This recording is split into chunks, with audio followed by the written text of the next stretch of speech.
We are going to work on one of the two stand-up baskets. The stand-up baskets are a free pattern on the blog. The link is in the description below.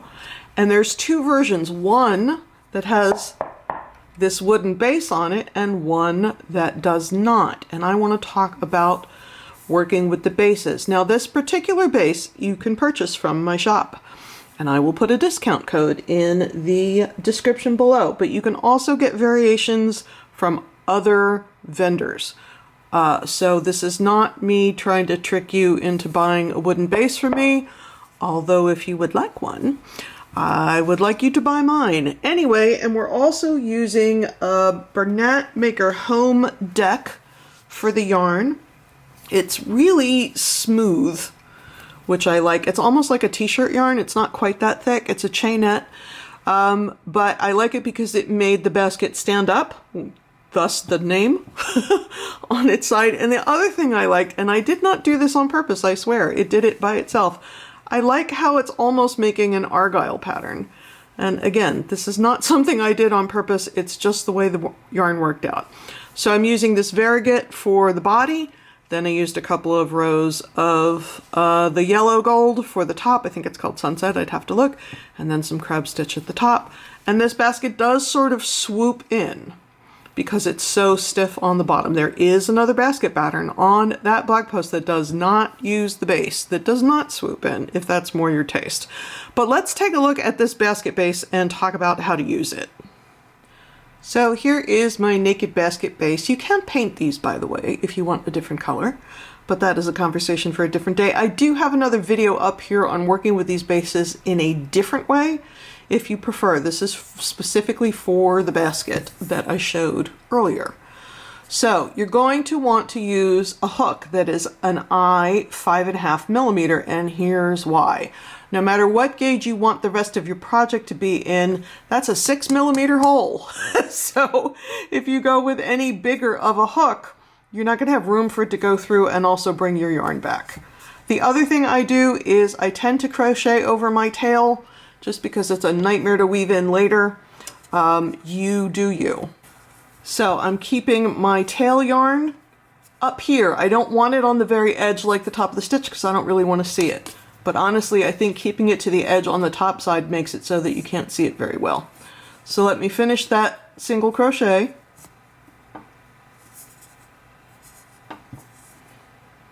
And there is my first stitch. So I'm going to go to the next hole. I'm going to insert my hook, yarn over. See, I'm covering up that tail yarn because I don't want to jack around with it later. Pull it through. Now I have my hook lined up with the edge of the basket.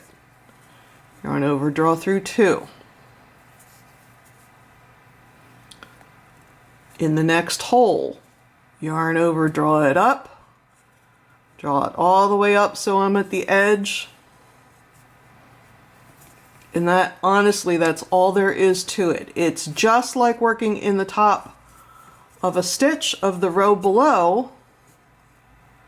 The thing that feels weird, the thing that is not really tricky but feels like it ought to be, is the fact that this thing has no elasticity. So you feel like it's fighting with you, but it's not. You really just want to keep your hook straight. If you crochet on an angle, which I do, it takes a second for you to figure out, but it's not hard at all. So here's my top stitches going around the outside edge. Here's my top. I'm crocheting under that tail. There's that tail to hold it in. Now, to make sure that this lays flat, if you follow along with the pattern, which I don't have in front of me, so I don't remember how frequently I did it, but periodically I put two single crochets in the same hole.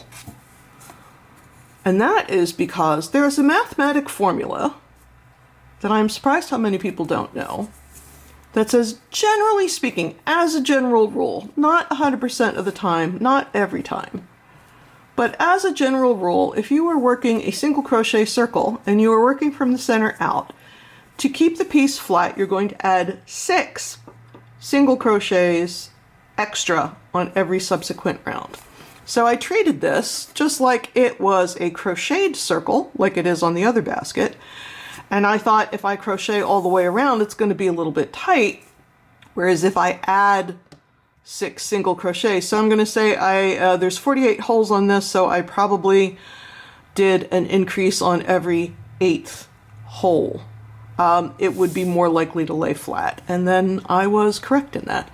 So let's talk about what we're going to do next. We're going to single crochet all the way around. And then the next thing we're going to do is put 1 round of single crochet in the back loop only. So let me jump right to that.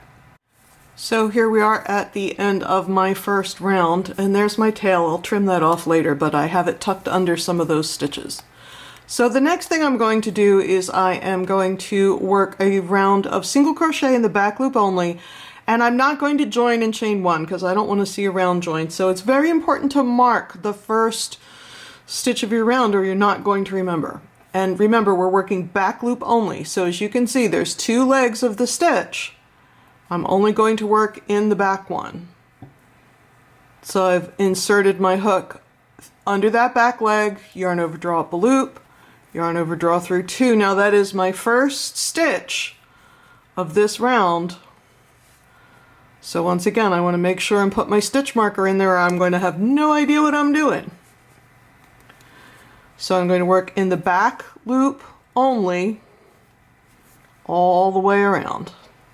And I'm still using that eye hook. Now, to make that little swoopy-doo that it has at the bottom, after I get this back loop only round in,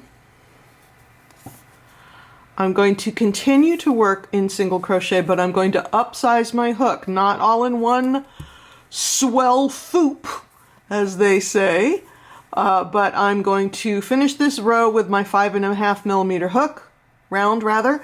My next round I'm going to use my 6mm hook, and then the subsequent rounds I'm going to use my 6.5, which is a K hook, which is the gauge hook that I like personally for this yarn. So here I'm getting my little ridge, and now my stitches are starting to rise up. Instead of making the circle bigger, I want the sides to start pulling up. So this round, then a single crochet, and the subsequent single crochet rounds I'm going to work under both legs of the stitch like I normally would. This back loop only thing is just to make the stitches go from here to here. We want them to go up, not out. I will finish my single crochet, then I'm going to put 2 rounds in the contrast color. So I'm just going to put a little bit on here and come back and review the crab stitch real quick. So let's talk about the crab stitch or the reverse single crochet. You are making the single crochet the way you always do. Your hook is oriented the same way it always is. The only thing that's different is the order of operations, let's call it. So I like to start my crab stitch rows or rounds with a chain 1 just to get the hook up where I need it to be. And I'm not going to turn. I'm going to go into the stitch that I just made. So I'm going to insert my hook, yarn over, draw up a loop. That gives me 2 loops on my hook, 1, 2, yarn over, draw through 2 like I would for any single crochet. So there's a pretty normal looking single crochet sitting right there. The next thing I'm going to do is go into the stitch before the one that I just worked into. Same deal. I'm not changing the orientation of the hook though, or the direction in which I'm going, because if I do that, I might as well have just chain 1 and turn, and I'm not going to get my crab stitch edging. Insert my hook, yarn over, draw up a loop, yarn over, draw through 2. Go to the stitch before the one I just worked in. Insert my hook, yarn over, draw up a loop, yarn over, draw through 2. So I am making a single crochet, and my hands and my work and my hook are in the same orientation that they normally would be. It's just that I'm placing these stitches the opposite way from when I normally work. So I'm right-handed, and under normal circumstances, I would stitch from right to left. But because I'm doing reverse single crochet or crab stitch, I'm stitching from left to right.